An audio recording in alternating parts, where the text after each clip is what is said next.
So this is the back courtyard of this 28 unit in Soulard. So the front is right on Geyer Avenue, but as you can see, we have a whole back courtyard here. We have more apartment buildings here in the back. My team and I actually built a dog park in the back. Well, we outsourced to someone else to build it, but as the investors, we had this built here, and this is to attract tenants with pets. Some landlords don't allow pets into their properties. I love to have pets, especially for my apartment complexes, because more pets means more income.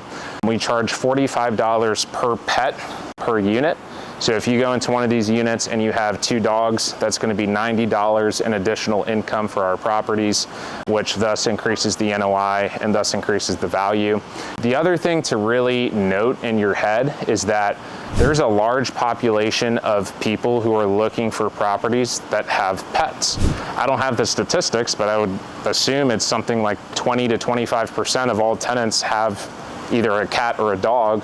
And so if you don't allow pets in your properties, you're essentially wiping out all of those people who could be renting your property. So that's one thing. Do you recommend requiring an additional pet deposit if you are going to allow pets in your property? Because they can do more damage, especially dogs. So what we do is we require a $250 non-refundable deposit or admin fee for anyone who moves in with a pet, just to give us a little bit of cushion for perhaps a little bit more damage that the pet could do. A lot of times that doesn't cover us, but we don't want to make it too unaffordable where people with pets won't be able to move in.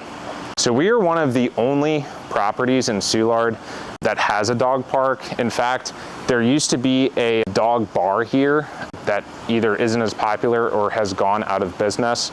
So tenants really value the dog park that we have. Other things that we did, we've laid rocks in all of these common areas here.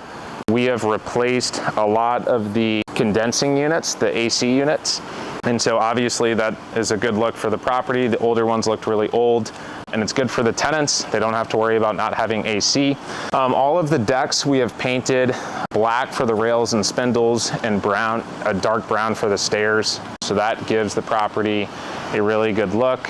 And like I said, almost every unit has been either partially or fully renovated, except for the last 2 or 3 units. And that's taken us 3 years.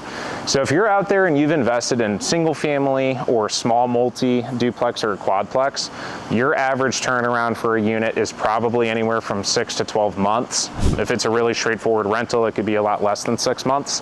But for apartment complexes, you have to look in a span of 2 to 3 years.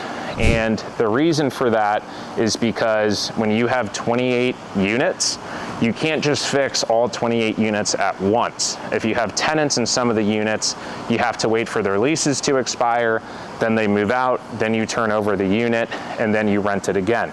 That whole process, if they have 12 months on their lease, could take 15 months before you could get into their unit. And then additionally, you don't want a ton of vacancy all at once. Vacancy is your #1 expense as an investor. And so if you have a bunch of vacancy, especially when you first purchase a property and you haven't had a chance to increase those rents, that can really hurt your bottom line. And so for some tenants, we don't even ask them to move out. We really give them the option, would you like to stay in your property or leave?